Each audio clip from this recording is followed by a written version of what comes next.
Spellbook of the Lost and Found. Chapter 33, Laurel. July 29th, 1997, July 30th, 1999, October 21st, 2006. Found 3 lost letters, the third unsent. Half a thought of scrap on a scrap paper. July 29th, 1987, Dear Holly, I thought that if I left town I could forget everything, but traveling only makes the memory sharper.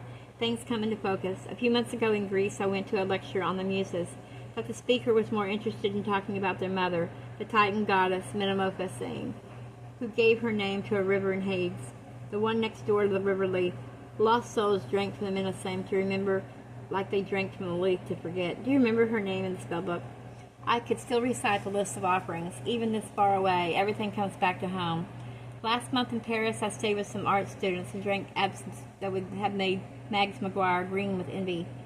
Is it the magic she distills with the sugar and barley that conjures up visions, or is it that we expect the visions to happen that makes it so? Either way, these days I feel as if I've been drinking from the river of the goddess of memory, not the waters of oblivion. I think about Jude sometimes, trying to tell us the tale of Incarchus, as if he was teaching us something new. I ramble a lot in these letters, don't I? It's only because I miss you. I won't be home again for a while, although I won't be as far as I am now. St. Petersburg is beautiful, golden and cold. You would love it.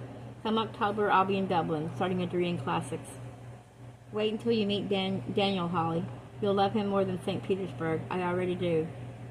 My best to your mom, and if ever Ash happens by again, tell her I think of her often. All my love, Laurel. July 30th, 1999. Dear Laurel, I found the letter you sent me 2 years ago today. Things keep going missing and turning up again. Although I expect you will tell me it's because I'm scatty. Perhaps I am. Or maybe even years later the spell we cast lingers. In it, the letter, you wrote about the goddess Metamorphosine.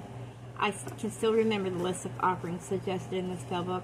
Lost eyelashes, swaths of silks, ripe acorns, small flames. You were in St. Petersburg after Paris, after Athens, after Marcus. I have hardly been out of the country. I have hardly been out of the county. Sometimes I worry I might disappear.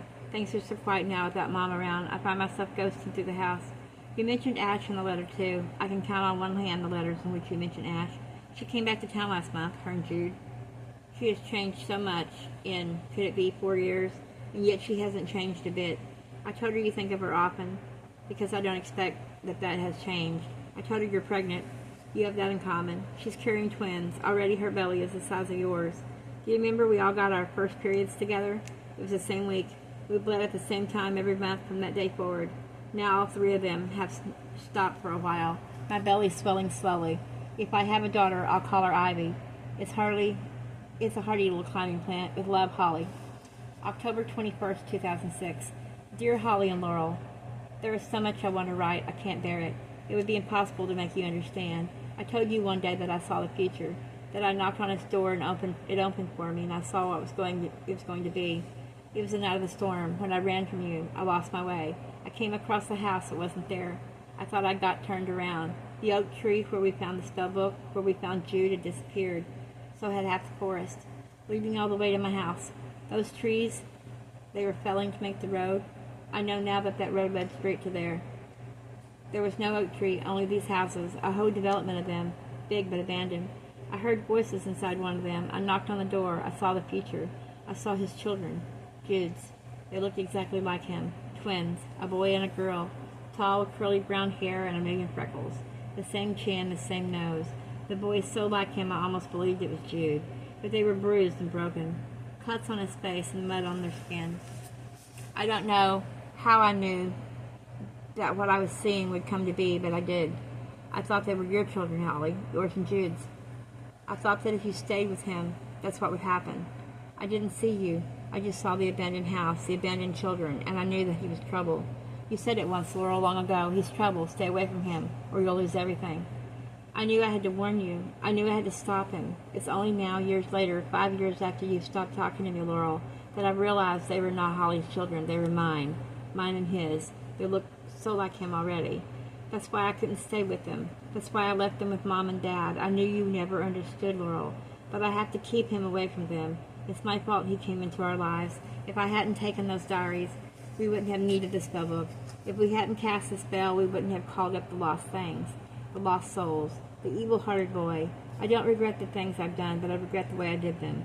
Either way, it's too late to go back now, and the twins are better off with Mom and Dad. Do you remember that boy from school who went missing after the town bonfire that year? I can't remember his name, but I remember his face. Blonde hair, pierced eyebrow. He was never found again. Do you think we did that with our magic? There are so many things to be lost. One of those things is a life. Mom and Dad have put a payment on one of the houses for me and Jude. Can you imagine? Oak Road, where our old oak tree used to be. Number 5, the one I knocked at, the one I saw well before it was built, well before the forest was felled, well before the oak tree was cut down. They stalled the building for almost 20 years. Problems with planning permission, Mom says, and finally now they're building again. They'll be finished in a year. Sometimes I let myself believe that our children could play together on the grass in the front, that they could swim in the lake in the summer, that they could run through the forest like wolves. I know that can never happen, but I just want you both to know that I wish it. You're right, Laurel. He's trouble. He's trouble, but so am I. Love, Ash. A scrap of paper with one sentence lightly scratched, silently slanted. It just says this. How old is Megs McGuire, and how long has she had that pub?